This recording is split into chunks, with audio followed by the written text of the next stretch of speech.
Welcome back to this second half of the first lecture on Hamiltonian mechanics. The background for this lecture is a place called Yamashita Park in Yokohama, which a lot of people go to Tokyo and they never really get to because they kind of get lost in Tokyo. Yokohama is about an hour, maybe 45 minutes if you get a fast train west round the bay from Tokyo. And it's well worth a weekend or even a few days to explore. On a nice sunny day, there's a really nice long waterfront section that you can walk along, and this park is along that waterfront. It also has a really enormous Chinatown district that's actually quite fun to have a look through. Lots of nice temples and places to eat and drink and so forth. And then Yokohama itself is one of those cities that's sort of gentrifying in certain parts, and so if you wander through some of the older parts of town, you'll find like new hip little izakayas and shops and restaurants and bars and stuff. So it's well worth a look, and probably even just a whole weekend or a few days as a way to get away from Tokyo. What I want to do in the second half of this lecture is the first half was actually quite abstract, right? What we did was really drill in deep onto what a Legendre transform is and how it works with respect to two completely arbitrary functions, f and g, and completely arbitrary variable sets, u, v, and w. And that won't make a lot of sense in terms of context of Lagrangian and Hamiltonian methods. At that point, what I want to do in this half is actually join that up. So where I want to start is by applying a Legendre transform to the Lagrangian. And now that we've done all the hard work in the first half, we can apply that fairly quickly to getting where we want to go. What I'm going to do after that is demonstrate that the Hamiltonian H actually has a physical meaning, which is the total energy, and that's conserved. And then as the last step in this, what I'm going to do is look at doing Legendre transform for an actual real Lagrangian, as opposed to just the Lagrangian as a function, just to show you how it behaves between the Lagrangian and the Hamiltonian as functions, so that in particular you can see where the minus sign pops out in this thing as well. Okay, so let's bring up some slides. Where we're going to start here is by doing a Legendre transform on a Lagrangian, and you'll remember on the first half of the lecture we saw a function that looks like this, that at that point would have looked completely arbitrary, but now actually probably doesn't, because you can see that what this thing is really is just a Legendre transform. So let's work through a Legendre transform for the Lagrangian, but mostly by reusing the results that we got in the first half of this lecture. So I'm going to need some paper for this. If we consider where we're starting, we're going to have some function L, and now it's going to have a set of variables q1 through to qn, q1 dot through to qn dot, and possibly time t. And we'll include time t just to be fully general across the whole thing. Sometimes the Lagrangian's not dependent on time and you can leave it out. What we're wanting to do is come across to a new function that we're going to have in here called the Hamiltonian H, and it's going to have a set of variables in here, q1 through to qn, p1 through to pn, and the time t as well, okay? And so the place to start here is to remember what are our active variables and what are our passive variables, okay? So if we consider this thing here in terms of the context of f in the first half of the lecture, and this thing here in the context of g in the first half of the lecture, then what we're doing is we've got an active set of variables here that we want to change, u, or our u's, that are going to be q1 dot through to qn dot, and we want them to change into the v's for our function g, which is going to be p1 through to pn. And then the set of variables that we have that are our passive variables, which are w, they're conserved across the two, right? So the w for this set here will be q1 through to qn and the time. And in this set here, it will be Q1 through to Qn and the time, okay? And so you'll notice if you go back to the first half of this lecture that I was very careful to make sure that my active set, U and V, went from 1 to N, and my passive set went from 1 to M, where M is not equal to N. That's because in this particular case, N, the lengths of the sets are different, right? Here, our active set has N variables, and our passive set has N plus 1 variables. And if I didn't define my Legendre transform to work for different sizes of sets, I'd be in a little bit of trouble here, okay? So there was a little bit of foresight, making sure that everything's going to behave over there. So the first step of the Legendre transform is to define your new variables, right? And you'll remember what we did was we wrote something along the lines of our VI is equal to dF on dUI. And without going through and doing all the algebra again, we can just pull the results so we know just by substituting in what the variables are for what they were in the algebra that we did.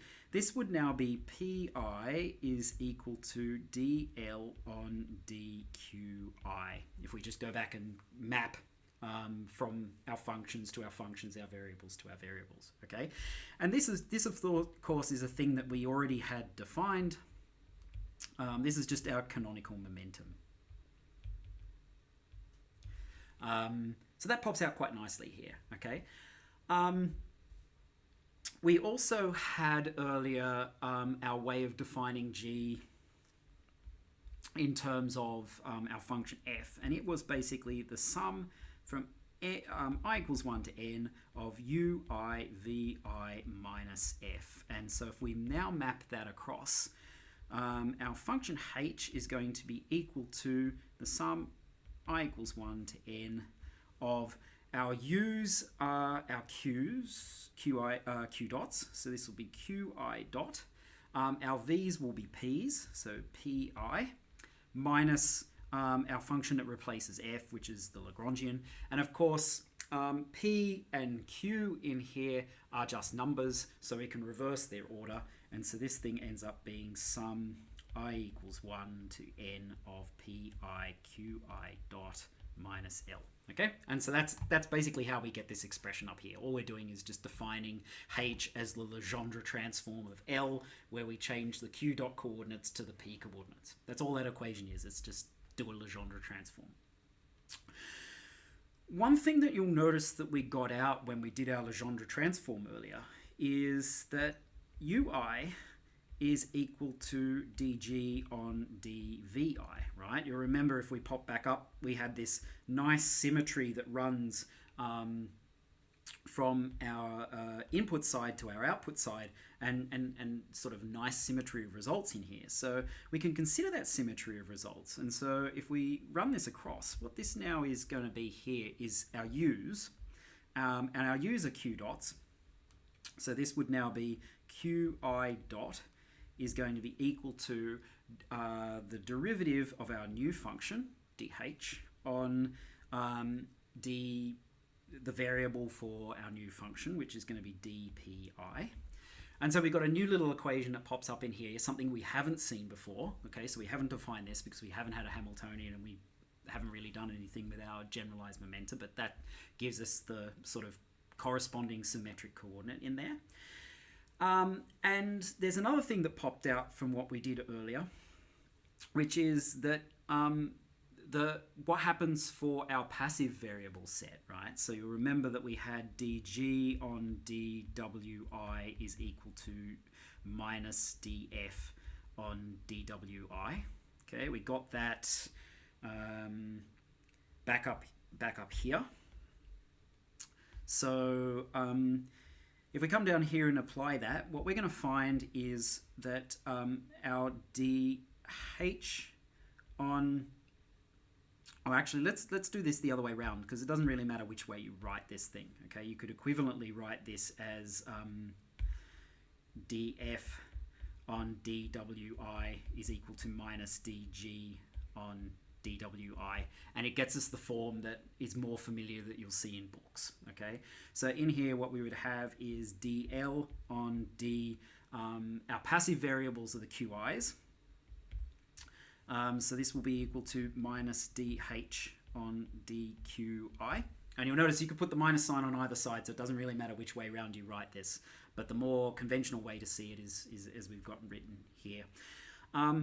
And our passive variable set doesn't just include the QIs, it includes time as well. So there's a second one that we would write in here, which is dL on dt is equal to minus dH on dt as well. And again, the minus side could flip to the other side, so you can write this either way that you want, okay?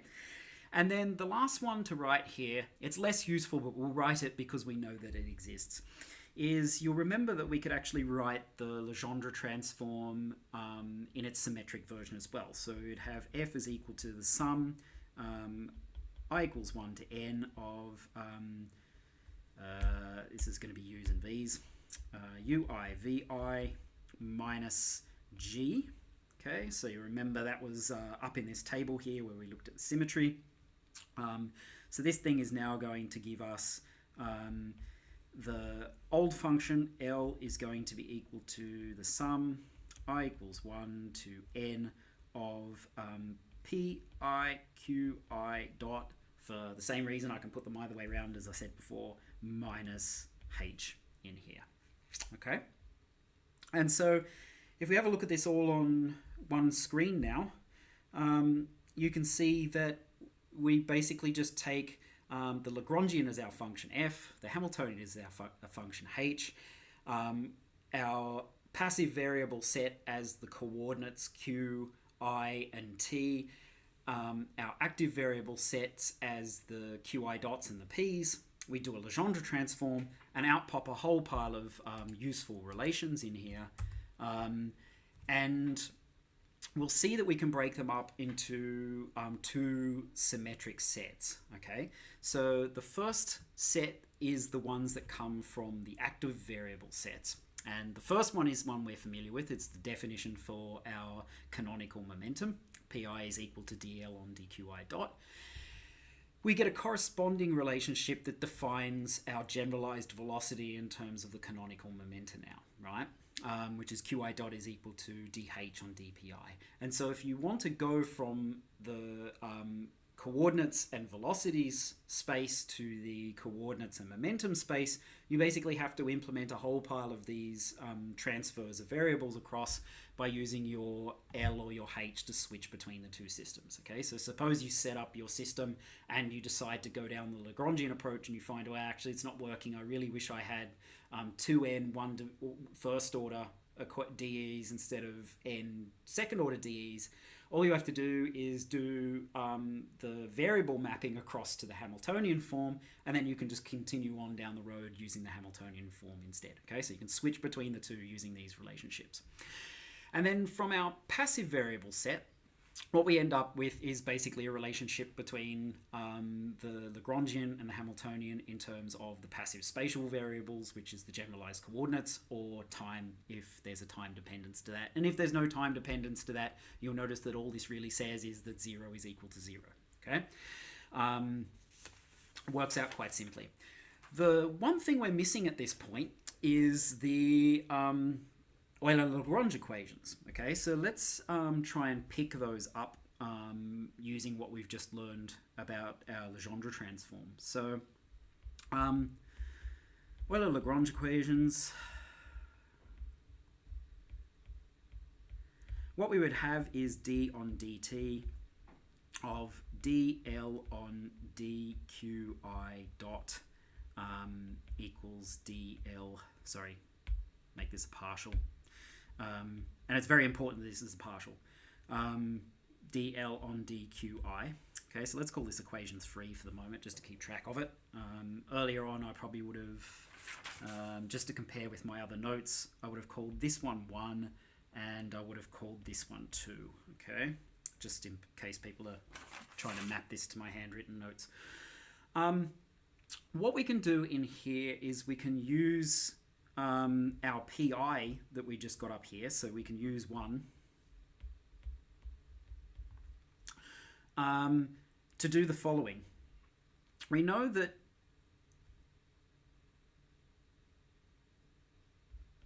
PI is equal to dl on dqi dot, and let me put the dot in the right place.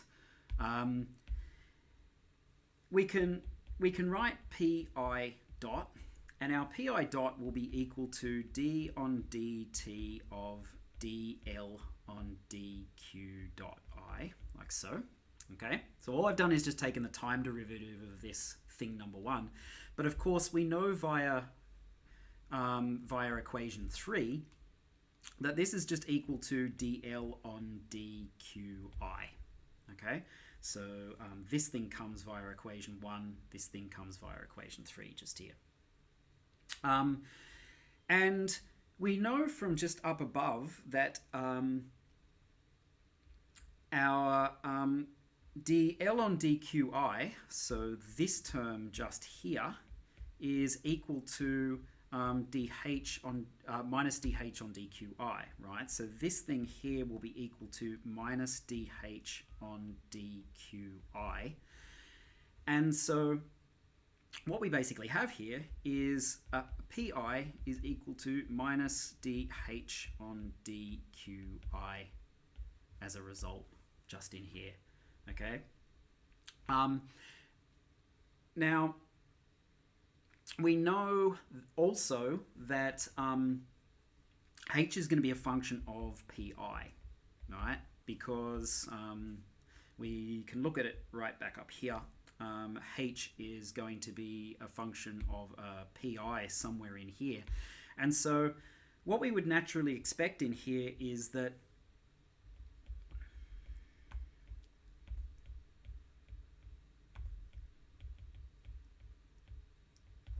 what about dh on dpi? And we know that we already have that. We already have that just here as equation 2, right? Dh on dpi is equal to qi dot. So what we can come down here and do is write dh on dpi is qi dot. And just to make the symmetry in this really obvious to you, what we've got is as a final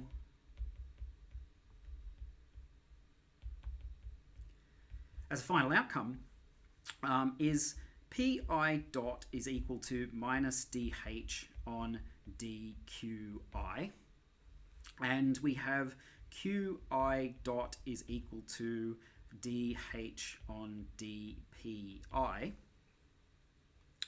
And so what we have here is essentially two equations of motion, and these are what we know as Hamilton's equations of motion. Okay, so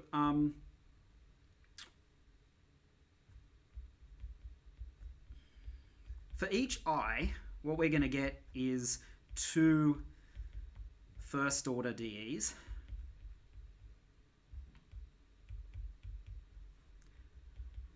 from two derivatives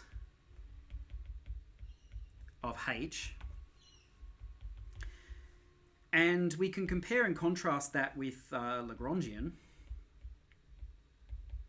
where what we had was two derivatives with respect to two derivatives of our Lagrangian with respect to the two variables that we had, right? So dl on dqi and dl on dqi dot. And of course, those two are related directly to each other via the Euler-Lagrange equation. And so what we have here is for each I, we get one second order dE from two derivatives of L. And so this is ultimately our really key difference between the Lagrangian approach and the Hamiltonian approach. In a Lagrangian approach, what we have is basically our Euler-Lagrange equation, which takes our derivative of the Lagrangian with respect to the two variable types, q and q dot, and combines that into one second order dE. And in the Hamiltonian approach, we have our derivative of the Hamiltonian with respect to our two coordinate types, which is q and p. And instead of becoming one second-order differential equation, those become two first-order differential equations, and that's where you get this really useful difference between the Lagrangian approach and the Hamiltonian approach. You go from one second-order equation to two first-order equations. And that's really nice because when you're dealing with problems that are not analytically solvable and you have to work numerically or computationally, there's a very big computational advantage to handling first-order DEs because they're a bit more stable for numerical algorithms for solving DEs. Okay? So that kind of brings us round to what we would call Hamilton's equations of motion, which would be the equivalent of the Euler-Lagrange equation, and would use in problem solving later on. Okay? I'm not going to do a problem with Hamiltonian's equations in this half of the lecture. In the next lecture that we come along to, what I'll do is I'll do a couple of Hamiltonian problems, and we'll see this in use the same way that we've seen the Euler-Lagrange equation in use to get equations of motion into problems. So stay tuned to the next lecture for that one. Where I want to go with this next is to look at the physical significance of the Hamiltonian while we're dealing with just theoretical aspects of this new approach that we've brought together. And so what I'm going to do is step away from what we've just been doing with Legendre transforms and just deal with the Hamiltonian as a function on its own. So we have our function h, which is a function of q1 through to qn, p1 through to pn, and t. And if we want the derivative for this with respect to time, we know from several variable calculus that we need to write it as the sum of all of the derivatives, partial derivatives of all the variables that make up that function. Okay, so we've got dh on dt will be equal to partial derivative of dh with respect to dt plus the sum from I equals 1 to n of dh on dqi on dt plus the sum n I equals 1 of dh on dpi on dt, like so. Okay, so same idea as we had before when we were talking about df with respect to x and y. You've got you know, your partial derivative along x, your partial derivative along y. You add those two things together to get your thing. And here we've got a multivariable space. Okay, so what we're going to do here is start playing around with the right-hand side of this. So we've got dh on dt plus, we can pull the sum out to the front because it's the sum over the same number of variables in both cases, right? For every qi, there is a pi, and so the two sets have the same length in this particular case. So this is I equals 1 to n of d h on dqi. dqi on dt is just qi dot, right? So this is qi dot just here, plus dh on dpi times dpi on dt, which is just going to be pi dot. And you'll know that you'll remember that just up earlier we dealt with a pi dot, right? In getting our Hamilton's equations of motion. So the next line in here is going to be dh on dt plus, keep this sum. We can now use our Hamilton's equations of motion, which we just had up here, to clean up our qi dot and our pi dot, right? So we're going to have dh on dqi. Our qi dot is going to be dh on dpi. So dh on dpi. Our pi dot is going to become minus dh on dqi. So we're going to have a minus sign here in the middle. And so this is going to be dh on dpi, dh on dqi. And of course, these two derivatives are interchangeable, right? So these two terms that we're now taking the difference between are exactly the same. So they all cancel out all the way through.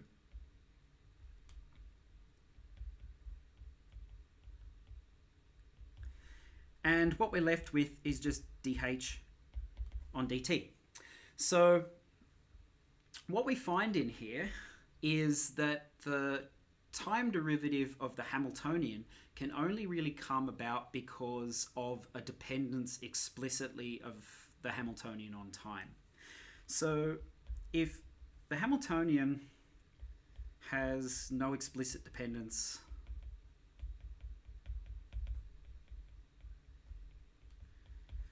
on time, that means that dH on dt, the partial derivative, will be equal to 0. And of course, that then means that dH on dt is equal to 0. And if that's constant,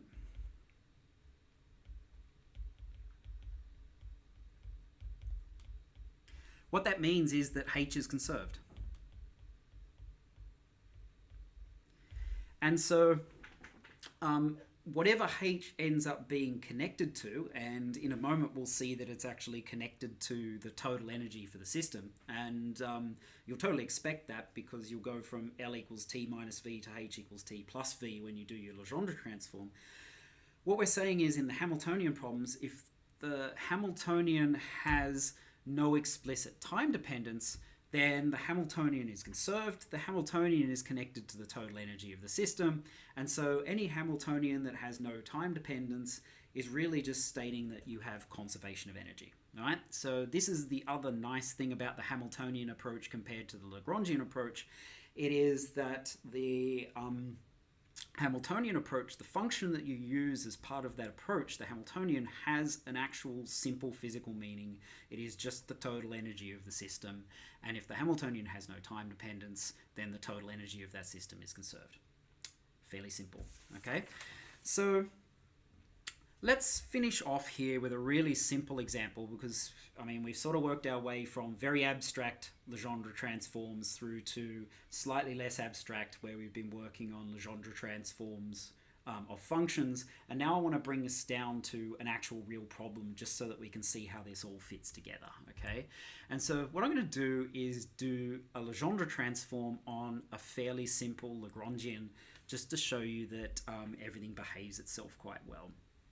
So let me just pop in here and define a problem that looks a little bit like this. We've got a tennis ball, and the tennis ball is at some height y above ground, which enables us to define our gravitational potential energy quite well.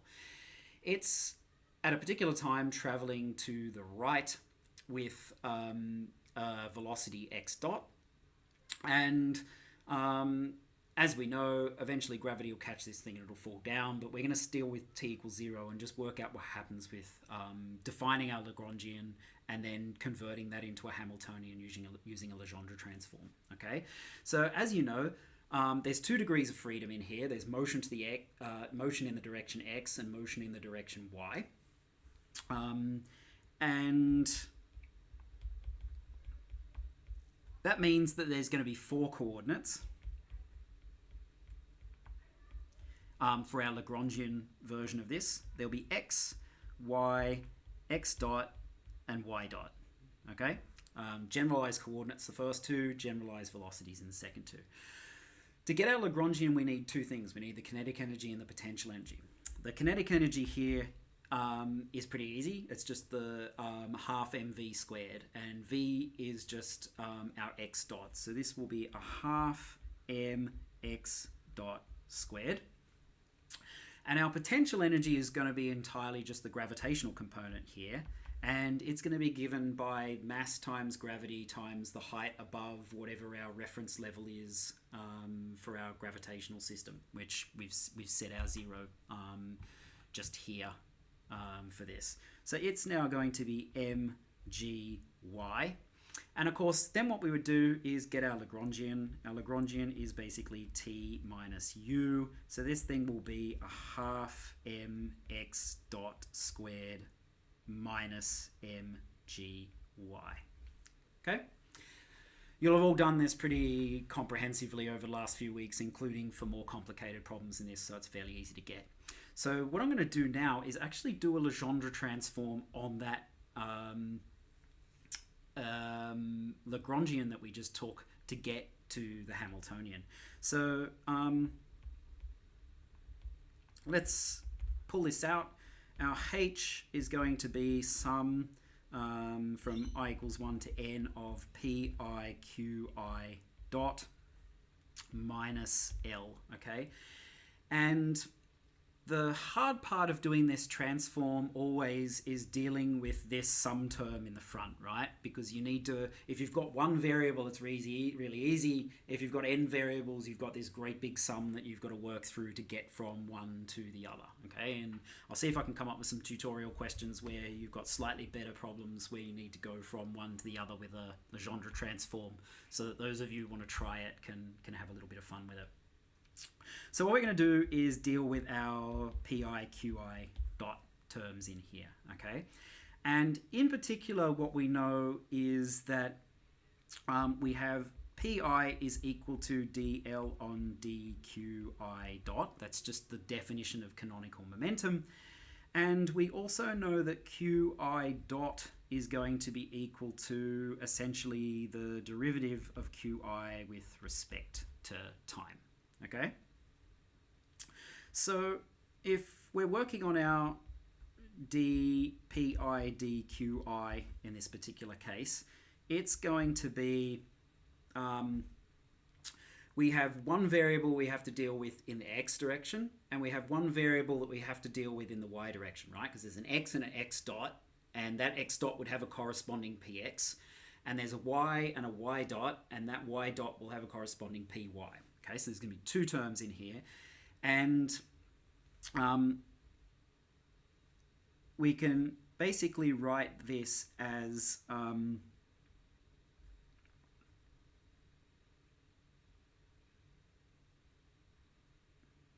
pi, so this will be dl on dx dot times qi. Actually, let me just put one more step in here. I will do it. So this would be px qx dot plus py qy dot, just to make it really clear what I'm doing, okay? So where we would go in here is that this is going to be, let me just scroll back because I want to use those definitions above. dl on dx dot, so this is really just now taking my pi up here and putting in my x dot into it. I'm going to have my qi dot in here, which will be this one. Okay, so this would now be dx on dt. Okay, so px qx dot is going to be dl on dx dot dx on dt plus dl on dy dot dy on dt in this particular case. Okay, so I'm not doing chain rule here. You'll notice that it's x dot on the bottom and x on the top, and not x dot or x and x. What I'm actually doing is doing px times qx dot, and those are dl on dx dot and dx on dt. Okay, so this is not chain rule. What I need to do now is look back up to where my Lagrangian was, because I need to do some derivatives, right? I need to do dl on dx dot, and dl on dx dot, if I look back up here to my Lagrangian, I'm going to get a 2 down from the x dot squared, so this is going to be mx dot. And then dx on dt is just x dot, right? So this is going to be times x dot plus dl on dy dot. What I need to do is now take the derivative of L with respect to y dot. And as you know, there's no y dot terms in that term up there. So it's going to be 0 times dy on dt, which will be y dot, okay? And you'll notice that 0 times y dot is going to kill itself off. So that leaves me with mx dot squared just in here. And of course, now we can finish off our Legendre transform in here. So h is going to be mx dot squared. That's my sum pi qi dot minus my Lagrangian. So this is now going to be a half mx dot squared minus mgy. Okay, so just to make this really clear, what I've done just down in this line here is taken h at the front minus what comes out of this sum pi qi dot and subtracted my Lagrangian function from the back of it with my Lagrangian function just being here. Okay. If I now go down and do this, this is going to be mx dot squared minus a half mx dot squared plus mgy. Okay, same as I did when I did that example in the first half of a random function, you know, u squared plus w with my Legendre transform. And then, of course, mx dot squared minus a half mx dot squared is a half mx dot squared plus mgy. And now I've got my Hamiltonian, okay? And you'll notice that this thing is, if we consider back up what our kinetic energy was and what our potential energy was, this thing is now the kinetic energy plus the potential energy is equal to the total energy. And so you can see the functional form that pops out for this, right? And you can also see in this why you get the change in sign in the potential energy between the Lagrangian and the Hamiltonian comes about as a side effect of the Legendre transform, which is a side effect of switching from generalized velocities as your variables to generalized momenta as your variables. And I guess that brings us kind of to a nice place at the end of this lecture. I'll do some examples in the following lecture, but just to round this out, now what we've seen is historically you go Newton's method, don't have good maths, have good maths, all of a sudden we've got Lagrange's methods, we've got enough calculus now, so you've got Newton's method with a calculus upgrade. Another 100 years of maths being developed, and then you get Hamilton's approach, which now has the added advantage that the function you deal with, which is the Hamiltonian, has a physical meaning, it's the total energy, and your equations pop out as two first order DEs instead of one second order DE. The reason it came out that way is somewhat historical, right? This got discovered, then this got discovered. But you could imagine that, you know, perhaps had history played out very, very differently, you might have just gone directly from Newton's approach to Hamilton's approach, and then someone might have worked out, hey, you can do this Legendre transform to get back from Hamilton's approach to Lagrange's approach, and there you would be giving up the Hamiltonian having a meaning. You no longer have it as a total energy, it's just something else that you do a convenient transform on, so that now you can instead deal with coordinates that are momenta and position and velocity rather than position and momentum. And the nice feature that you get there is instead of two n equations that you have to solve, you have n equations that you have to solve, and they actually look like F equals ma directly rather than like two little separate first order DEs, okay? And this is the thing that you'll realize when we get to the next lecture that you lose in getting to the Hamiltonian approach, which is that the equation that you use at the end no longer really looks like Newton's second law. The Euler-Lagrange equation very much looks like Newton's second law, and that makes it a really nice connection upwards to your Newtonian mechanics. Anyway, I think that's the best place to stop for this lecture because we've kind of come all the way through the theoretical constructs for dealing with Hamiltonian systems, and in the next lecture I'll give some examples of how to use a Hamiltonian approach directly to problem solving, and we'll also spend some time looking at a really interesting feature of the Hamiltonian approach, which is a thing called Poisson brackets, which has some really important connections to quantum mechanics, and it's the main reason why it often gets very strongly pointed out in classical mechanics courses. I'll see you next time.